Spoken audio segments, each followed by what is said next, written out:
Ok, bonjour à toutes et à tous. Ça fait un petit moment maintenant que j'avais pas fait une petite vidéo conseil pour devenir un bon vendeur sur ComeUp et là aujourd'hui j'ai eu une inspiration parce que j'ai une recrudescence de potentiels clients qui me demandent de faire des appels et du coup je me suis dit c'est vrai que ça j'en ai déjà parlé je pense sur des groupes etc sur le fait de prendre ou pas les clients au téléphone ou en visio, enfin les clients. Les prospects, est-ce que c'était une bonne ou une mauvaise idée? Et c'est vrai que j'ai une position assez tranchée là-dessus, et du coup, je tenais à vous la partager, parce que je pense que c'est assez important, aussi bien si vous êtes un nouveau vendeur, que vous cherchez vraiment à acquérir des nouveaux clients, c'est un sujet important, et aussi si vous pensez un peu long terme, parce que je pense que c'est important de penser long terme dans une activité freelance, où en fait, il va falloir, pour faire prospérer votre activité, être le plus efficace possible. Alors en fait, la question, elle est ainsi. En fait, si vous commencez à mettre des services en ligne, que ce soit sur ComeUp, mais même par exemple sur un site internet où il y a d'autres plateformes, vous allez forcément avoir des prospects avant de passer commande qui vont vous demander de discuter de vive voix avec vous.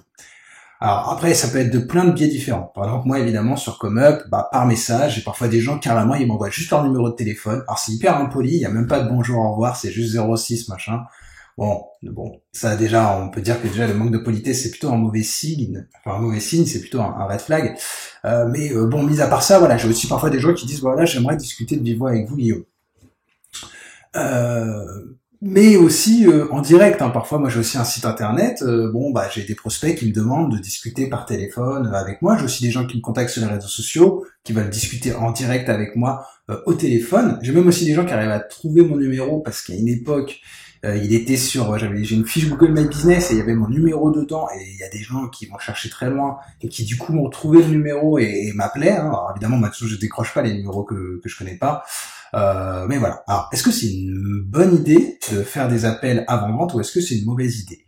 Alors, il n'y a pas de réponse toute faite. Par contre, moi, je vous le dis, aujourd'hui, Guillaume Guersan, via son activité freelance actuelle, je prends extrêmement rarement les clients au téléphone. Et surtout les clients ComeUp. C'est vraiment extrêmement rare. Enfin, en fait, ComeUp, même, je pense que je prends jamais hors coaching payant. Voilà, j'ai des services de coaching où, voilà, 1 heure, c'est tant d'euros. Là, évidemment, le but c'est de se parler du bois, mais sinon en fait, si je suis pas rémunéré, je ne fais pas de téléphone, de Skype, de ComeUp direct. En fait, la question elle se pose sur ComeUp parce qu'en fait, si vous avez une offre plus, euh, vous avez justement accès à appel ComeUp direct. En fait, c'est une espèce de Skype mais intégré directement dans la messagerie de la plateforme. Donc c'est vrai que ça peut être fait si vous vendez des coachings, du coup vous faites payer, vous faites un appel via la messagerie, mais vous pouvez aussi l'utiliser en avant-vente. Quand vous recevez des messages, vous pouvez faire un appel ComeUp et derrière il y a le petit icône de téléphone qui va s'afficher. Quand les prospects vont vont parler avec vous, ils vont voir un petit téléphone comme quoi ce vendeur peut accepter les appels téléphoniques. Alors moi je le fais jamais avant-vente. Alors, d'un point de vue freelance au global, bien entendu, par exemple via mon site internet, ici vous avez mon site où je vends des services de consulting beaucoup plus chers que les tarifs qu'on peut trouver sur ComeUp. Vous avez un formulaire de projet, les gens complètent, ils mettent un peu leur budget. Là évidemment, je fais systématiquement un appel. Voilà. Pour bien expliquer, bien comprendre quel est le besoin, et puis pouvoir faire un devis, une proposition d'accompagnement vraiment sur mesure. Par contre, sur ComeUp, c'est pas du tout pareil. Je vends pas du service de consulting sur mesure, j'ai des offres toutes faites. Donc, en fait, la personne, ici, si elle est sur mon service, si elle lit tout ce que comprend le service, alors c'est vrai que j'ai déjà commencé certains services à réduire un peu la taille de mes descriptions, parce que c'est vrai qu'en toute honnêteté, si je suis totalement transparent avec moi-même, les descriptions sont parfois très longues. C'est vrai que les gens ont un peu la flemme. Après, j'estime que les bons clients, entre guillemets, il n'y a pas de bons et mauvais clients, mais le client qui veut mettre par exemple 1000 euros dans du SEO, je pense qu'il peut prendre le temps de tout lire. Mais bon, après, il y a des gens, ils sont là pour le petit service à 20 euros.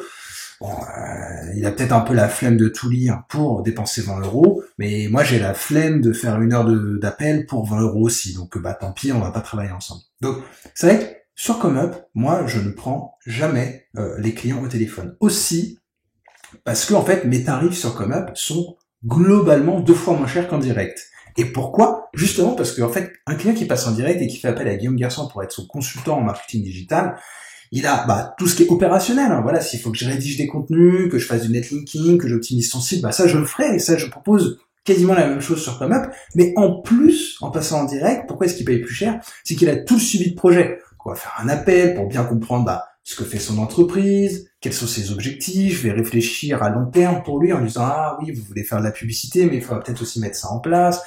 Il y a tout cet aspect gestion de projet, je me projette avec le client, et c'est ça qui paye. Après, il y a des gens, ils veulent pas payer tout ça. Tout simplement, ils n'ont pas les moyens. Ils peuvent pas payer comme ça 2000 € Guillaume pour un mois de travail. Et bah, du coup, effectivement, il y a les services ComeUp. Par contre, ça va être moins cher parce que justement, sur ComeUp, je fais tout pour être le plus productif possible. Donc là où, en fait, en direct, les gens, ils veulent faire un peu à l'ancienne, on va dire les plus grosses entreprises ou les moyennes entreprises. On fait du blabla, des réunions, on discute, on pense long terme, on va payer cher pour tout ça. Et en plus, bah, Guillaume, il va faire, je sais pas, des articles de blog. Par contre, sur ComeUp, c'est vraiment le client, c'est le client malin qui passe sur ComeUp. Moi, j'appelle ça les clients malins. C'est pas des mauvais clients parce qu'ils ont pas un gros budget, c'est les clients malins qui, justement, s'auto-forment sur certains aspects parce que, bah, ils ont pas beaucoup de moyens, donc ils peuvent pas payer des consultants qui vont tout gérer, qui vont leur coûter les yeux de la tête. Donc, ils sont malins, ils se forment, ils savent que le SEO, ok, c'est important, ils savent qu'il faut faire des backlinks, ils savent comment choisir un prestataire sur une plateforme et ils savent exactement comprendre via la description, bah, ce que ça vaut, combien ça représente de prix. Évidemment, ils peuvent me poser des questions via la messagerie, en texte, j'y réponds, mais par contre, pas d'appel téléphone. Parce que le problème des appels téléphoniques, c'est qu'en fait, on fixe un rendez-vous. Alors, soit, bon, on peut avoir de la chance, je suis là sur ComeUp, il y a quelqu'un qui me demande de me parler, éventuellement, je peux le prendre au téléphone. Mais en fait, là, je suis en train de faire quelque chose. Par exemple, là, tout simplement, je suis en train d'enregistrer une vidéo. Je vais pas prendre un appel tout de suite. Là, je suis concentré sur ma vidéo. Après, si je vais être concentré sur une commande, à optimiser le SEO d'un site internet, je vais pas couper ce que je suis en train de faire pour prendre quelqu'un au téléphone en direct. Même si je pourrais, en soi, je suis derrière mon PC, on peut communiquer, mais je suis en train de faire quelque chose. Si je me déconnecte de mon optimisation, je saurai plus où est-ce que j'en suis quand je vais y revenir. Bref, au niveau productivité, ça va être une catastrophe. Et je vais jamais rentrer dans mes frais. Bon, sinon, on peut aussi fixer un rendez-vous. Aussi, ok, bon, on se parle demain à 10h. Mais évidemment, vous êtes professionnel. Vous n'allez pas vous connecter derrière votre PC à 10h. Vous allez forcément arriver à 9h45. Vous allez re-regarder le site du client pour préparer votre rendez-vous. Puis bim, à 10h pile poil, vous appelez, ça fait hyper pro. Voilà, moi, je suis pro, j'arrive à 10h, le client, il répond pas. Ah, désolé, j'ai le cas, des fois, avec des clients en direct, qui sont normalement des clients un peu plus sérieux que ce qu'on peut trouver sur ComeUp, entre guillemets. Ah, le gars, j'ai attendu une demi-heure, le gars, il avait oublié, puis après, il m'a envoyé un mail pour me dire, désolé, j'ai pas vu le temps passer, moi, j'étais sur Google Meet, j'ai essayé de l'appeler aussi sur son numéro, bref, le mec, il répond pas. Ça arrive, bien sûr que ça arrive. Les clients en direct, à qui je vends 2 fois plus cher, je prends en compte dans mon tarif que parfois ça arrive et que on perd du temps un peu en réunion. Sur ComeUp, j'essaye de proposer des tarifs, des services de très grande qualité à des prix vraiment tout petits. Je peux pas me permettre de perdre du temps. Donc, voilà. C'est pour ça que je ne propose pas, hors coaching, des rendez-vous téléphoniques. Et c'est vrai que sur ComeUp, il y a énormément de prospects qui le demandent de plus en plus d'ailleurs, parce que justement, il y a la fonctionnalité ComeUp Direct, qui c'est vrai, du coup, il y a de plus en plus de vendeurs qui le font. Et du coup, c'est vrai que les clients sont un peu habitués. En plus, ils voient que le vendeur peut accueillir les appels, peut recevoir des appels téléphoniques via la plateforme. Et donc, ils ont envie de discuter parce que des fois, ils comprennent pas.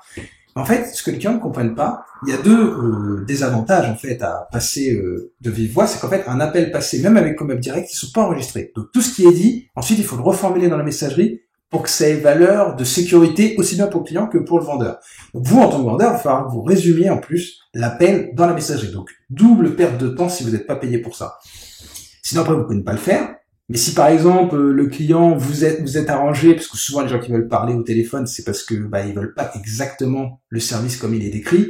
Donc vous vous dites à la place de ça, je ferai ça. Si vous notez pas et qu'après le client il vous un litige, parce que finalement vous avez fait ce qu'il vous a demandé au téléphone, mais vous l'aviez pas noté dans la messagerie, et en fait vous allez perdre le litige. Parce qu'en fait il n'y a pas de trace, donc la plateforme ne pourra pas vous donner raison. Et pareil aussi le vendeur, on peut promettre des trucs par téléphone, on peut dire écoutez, je vous fais moins 50%, pour 1000 €, vous avez le pack à 2000 €. Si vous le dites ça de vive voix, qu'ensuite vous démarrez la commande via la messagerie et que personne n'a noté ça dans la discussion, vous livrez le service normal sans faire de promotion ou quoi que ce soit, et le client il pourra rien dire. Il sera piégé. Donc en fait, déjà ça ne sécurise pas. Et puis surtout l'avantage, c'est qu'en fait moi qu'est-ce que je fais en termes de productivité? J'ai tous les clients qui m'envoient des messages. Moi je bosse, je regarde pas, je suis pas connecté à ComeUp, j'ai pas les notifications, je suis focus. Si de 10h à 11h, je suis en train d'optimiser le SEO d'un site, de 10h à 11h, j'optimise le SEO du site. J'ai pas de notification même sur mon téléphone et tout. Je fais mes optimisations et puis ensuite je sais que par exemple, je vais manger à midi moins le quart ou à 11h30, et là je vais répondre à mes mails et à mes messages ComeUp et j'y réponds les uns à la suite des autres. Du coup, c'est hyper efficace pour moi. Je gagne énormément en efficacité plutôt que de répondre comme ça au fil de l'eau en coupant pendant que je suis en train de, enfin, en coupant ce que je suis en train de faire. Ça, c'est beaucoup plus efficace, d'accord. Et c'est vrai que le téléphone, ça vient encore plus casser que d'écrire par message interposé. En fait, on parle de communication asynchrone, parce que la communication n'est pas synchronisée. C'est-à-dire, le client, lui, il est dispo à 9 heures. Vous, à 9 heures, vous étiez en train de faire un truc. Lui, vous avez posé une question. Vous vous connectez à 10 heures, vous lui répondez, parce que c'est le moment où vous répondez à tous vos messages. Et lui, il se reconnecte à 11 heures et il vous répond. On sauve pas des vies, on n'est pas des chirurgiens, on n'est pas à l'hôpital. Il y a rien qui ne peut pas attendre quelques heures. Voilà, d'une réponse, il n'y a pas de question urgente sur ComeUp, on vend des services, des logos, de la rédaction, ça va, on peut prendre le temps. Si le client, il pose toutes ces questions, moi, c'est ce que je dis souvent aux clients, posez-moi toutes vos questions, et dès que j'ai une dispo, je réponds à toutes vos questions. Et après, si, avec la description, et si, avec les réponses que je peux mettre dans la messagerie, le client, il veut parler de vive voix, c'est compliqué. Honnêtement, ça va être compliqué, je préfère pas bosser avec lui. Peut-être que je loupe des belles ventes, c'est clair. Parfois, c'est des clients, après, ils vous disent, généralement, quand vous refusez le téléphone, ils disent, c'est dommage, j'avais 23 millions d'euros de budget, ça sera pas pour vous. Bon, souvent, c'est un peu du mytho, j'exagère, évidemment. Mais bon, tant pis. C'est souvent des clients, en fait, si les clients, ils veulent vous parler, c'est, voilà, il y a des gens, je comprends, ils ont besoin de discuter, de vivre avec quelqu'un pour comprendre à qui est-ce qu'ils filent de l'argent, à qui ils confient la stratégie marketing de leur site internet. Je comprends tout à fait. Moi, c'est pas le type de client que je vise. Moi, je vise l'efficacité. J'essaye de proposer les meilleurs services possibles. Peut-être qu'ils correspondent pas à 100% des gens, mais j'essaye de proposer les meilleurs services possibles au tarif le plus bas, et ça a un coût, et ce coût-là, c'est pas de téléphone. Tant pis, voilà, je fais pas de téléphone. Moi, j'ai quand même un message tout fait que je vous montre, ici, je vais ouvrir ça. J'ai un message, alors, je vais faire ça dans les mails, sinon, pas de line. Dans les messages, je vous avais montré déjà mes messages préfets, ici avec mon plugin. Ici, j'ai un message préfet, pas d'appel. Et je vais vous le dire, c'est ce que j'envoie du coup systématiquement à tous les clients quand ils me demandent de discuter par téléphone. Donc après, là, vous pouvez le copier-coller. Si vous voulez, je vous l'enverrai si vous me demandez en direct. Voilà. Je suis malheureusement désolé, je ne propose pas d'appel en live. La raison est simple, pour organiser un appel, il faut se mettre d'accord sur un horaire et une date. Ça prend du temps. Il faut se connecter un peu avant l'heure, puis faire l'appel. Il y a parfois des bugs. Ça nécessite une organisation loin d'être anodine. Ce n'est pas un souci pour moi sur le principe, je pourrais le faire, mais ce temps se répercuterait sur mes tarifs. J'ai fait le choix suivant, ne pas proposer d'échanges vocaux et proposer les tarifs les plus bas du marché. Ainsi, mes clients ont accès aux meilleurs prestataires au tarif le plus bas. Et il n'y a pas de magie, c'est vrai que dit comme ça, c'est un peu marketé, mais le prix, c'est qu'effectivement, on peut pas parler par téléphone ensemble avant vente. Bien sûr, je comprends que cela ne convienne pas à tout le monde, il y a d'autres prestataires qui proposent des appels, ils ont généralement moins d'expérience et sont plus chers. Bon, ça, c'est ma technique de vente. Mais cela vous satisfera peut-être davantage. Parce que, honnêtement, je suis persuadé que Guillaume TVC, c'est pas le meilleur vendeur pour 100% des clients. C'est clair, c'est le but quand même dans la vie, c'est voilà, vous avez 10 garagistes dans une ville, il y a un garagiste que vous allez préférer, peut-être que pour votre voisin c'est un autre garagiste, même si au final ils font le même métier, ils réparent des voitures. Mais voilà, il faut un peu de tout, parfois il y a un feeling, ce qu'on appelle le feeling. Il y a des gens avec qui on match au niveau. Il y a aussi des prestataires qui disent non mais moi je ne peux travailler, je vends des services qu'avec des gens avec qui j'ai discuté de vive voix parce que j'ai besoin de parler à la personne pour comprendre ce qu'elle fait. Bon c'est chacun est différent. Bon, après, je finis. Il y a quand même un avantage à échanger de manière asynchrone. Déjà, je fais une faute. Je corrige par message. Mais vous voyez, je finis par lui dire, voilà, quel est ton bonus aussi pour toi? Ça permet généralement à tout le monde de mieux comprendre les attentes de chacun et surtout, cela vous protège, car une promesse écrite m'engage alors qu'une promesse orale n'engage absolument pas le prestataire en cas de litige. Donc voilà. Là, généralement, les clients, ils comprennent, ils disent, ok, d'accord, je vous pose des questions. Mais parce qu'en fait, c'est du bon sens, mes arguments, c'est très marketé là. C'est vrai que vraiment, là, même vous devez vous dire, ah oui, effectivement, Guillaume, il a raison, je voudrais mieux pas que je parle de vive voix. Mais voilà. C'est pas faux, en fait. C'est vrai que c'est plus efficace pour tout le monde, ça permet de protéger, et surtout, parfois par téléphone, moi, honnêtement, je fais des appels avec des clients, après, il faut que je les résume par email parce que c'est des clients en direct. C'est vrai que franchement, des fois, je me dis, mais on a parlé 1 heure, mais je sais plus, il y a plein de trucs que j'ai oubliés, parce qu'en fait, c'est pas clair quand on parle de vive voix. En fait, il y a des clients hyper méthodiques, hyper organisés. Ils ont de toute façon déjà noté les questions. Simplement, ils vont vous les poser à l'oral. Là, c'est des appels hyper bien ordonnés. Mais des fois, vous avez des clients un peu one again. Ils sont là, bon alors vous faites du SEO, ok. Et le SEO, c'est Google, c'est ça? Ok, d'accord. Et du coup, vous faites des backlinks. Et le blog, on fait comment? Les backlinks, c'est... En fait, le client, il est pas du tout organisé dans sa tête. Du coup, il va poser des questions de manière totalement désorganisée. Il va pas trop savoir où est-ce qu'on va. Et généralement, ça finit comment? Ok, faites-moi une proposition par message et puis on verra. Et en fait, après, vous le reverrez jamais. 90% du temps, ça va être ça. Parce que c'est normal. 90, je dirais, si vous voulez, moi, en termes de perte potentielle de clients, déjà, faut savoir que moi, je sais pas quel est mon taux de conversion, mais je dirais que 90% des personnes qui me contactent ne passent pas commande. C'est la vie, c'est normal. Ou, en tout cas, pas directement, ils mettent du temps avant de se décider. Le fait de les prendre au téléphone, peut-être que j'augmenterais mon taux de conversion, peut-être de 10% à peut-être à 15%, et encore, même pas sûr. Mais par contre, je vais perdre 2 fois, 3 fois plus de temps à répondre à tous les prospects sur ComeUp parce que il y en aura la moitié sera par message, l'autre moitié il faudra faire des appels. Et votre Pareto 80-20, voilà, c'est 20% des clients qui vous apportent 80% de votre chiffre d'affaires. Concentrez-vous sur les 20% qui vous font perdre le moins de temps, tout simplement. Donc voilà un peu pour le petit topo. Maintenant, vous êtes, admettons que vous soyez un nouveau vendeur, vous venez d'arriver, vous avez que ça à faire, vous n'avez pas beaucoup de temps, vous avez bien construit vos services, on a déjà parlé dans plein de vidéos de tout ce qu'il y avait à faire en tant que vendeur, notamment aussi quand il y a des périodes un peu courtes, vous pouvez continuer à vous former, des périodes un peu calmes, vous pouvez vous former, etc., de proposer des nouveaux services. Et c'est vrai qu'éventuellement, moi je pense que pour quelques clients, faut quand même faire gaffe aux messages. Vous sentez si le client, vraiment il sait pas du tout ce qu'il veut, vous savez très bien que ça sert à rien de le prendre au téléphone, vous allez juste le former gratuitement, parce que souvent c'est ça. Et par contre, parfois, il y a des prospects où effectivement on sent qu'ils sont sérieux, ils vous montrent leur site, vous voyez bien que c'est une vraie boîte, quand même, ça peut être un bon client. Si vous avez vraiment du temps pour traiter ce type de client, c'est vrai que les prendre en visio, ça peut vous aider à convertir. Moi, je sais qu'il y a eu des vendeurs, il y a déjà eu des sujets sur le forum, qui convertissent d'autant plus les clients de vive voix que par écrit. C'est vrai que par écrit, on va dire, en fait, c'est pas tellement, je pense pas que ça augmente tellement le taux de conversion, mais je pense surtout que ça peut augmenter le panier moyen. C'est-à-dire qu'il y a des clients, pas parler de vive voix avec quelqu'un, lui faire une commande à 40, 50 euros, ça leur pose pas de soucis, au pire, ils perdent 50 euros, ils vont s'en relever. Par contre, c'est vrai qu'il y a des clients, par exemple, si vous proposez la création de site internet, vous avez des packs à 1500 euros, c'est vrai qu'il y a des clients, ils peuvent se dire quand même, c'est quand même une somme, j'aimerais bien lui parler de vive voix. C'est vrai que si vous lui parlez de vive voix, peut-être qu'il va vous passer la commande à 1500 euros.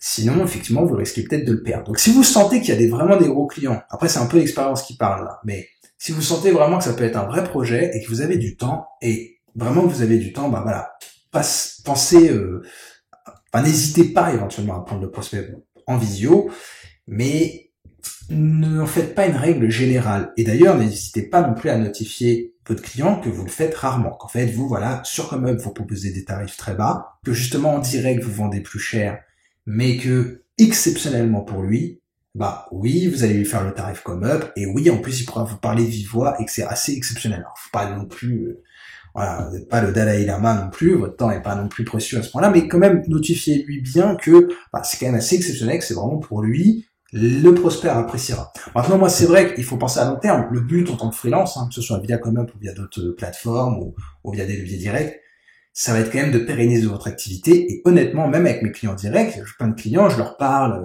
j'ai des clients, ça fait des années qu'on bosse ensemble, je parle au téléphone, 2-3 fois dans l'année, quoi. Après, on échange des emails parce que c'est 10 fois plus efficace pour tout le monde. Et honnêtement, en 2023, ça devient une règle, cette communication asynchrone par email, dans les entreprises, et notamment aussi les entreprises qui font appel à des freelances. Donc honnêtement, aujourd'hui, le client qui dit, non, moi, je veux parler au téléphone, je vais quand même le catégoriser dans les clients un peu relous qui vont pas m'apporter grand chose. Dans le lot, il y en aura forcément, en fait, qui auront été des bons clients et que j'ai loupé, mais loi de Pareto 80-20, en tant que freelance, vous devez vous protéger, vous devez pérenniser votre activité, donc c'est pour ça, il faut parfois ranger les gens dans les cases. Malheureusement, quand on est freelance, on n'a pas le choix, on est tout seul, et on peut pas se permettre comme ça de faire trop d'erreurs, donc on essaye de se protéger et d'avoir des réflexes comme ça. Donc voilà, j'espère que vous avez trouvé la vidéo intéressante, parce que je trouve que c'est quand même un sujet assez important en tant que vendeur sur ComeUp, mais même aussi en tant que freelance de manière générale, parce que moi, même en direct, c'est vrai que parfois il y a des gens, je reçois des demandes par email où honnêtement j'essaye de vendre par email, et parce que je vois bien que c'est pas forcément un très bon client qui va, je le sens pas trop, honnêtement je les prends pas au téléphone, et si la personne me dit de me prendre pas au téléphone, je dis que j'ai pas le temps, parce que j'ai du travail aussi, mais c'est pour ça que j'essaye toujours moi de pas faire de ma propre expérience actuelle, en plus de mon activité de freelance qui a quand même quelques années, une règle générale pour tout le monde. Donc, par contre, malgré tout, j'essaye de vous faire part de mon expérience, de ce que j'ai ressenti. C'est vrai qu'en fait, très tôt, moi, sur ComeUp, de toute façon, sur 5 euros à l'époque, je ne prenais pas les clients au téléphone. Déjà, il n'y avait pas la fonctionnalité pour les prendre au téléphone en ligne, c'était même interdit par la plateforme. Donc, en fait, voilà, la question s'est même pas posée à l'époque. Mais aujourd'hui, en fait, j'ai gardé cette règle parce qu'en fait, bah, mine de rien, ça a plutôt pas mal marché pour moi et je pense que ça en fait partie. Donc voilà. En tout cas, c'est quand même un sujet assez intéressant.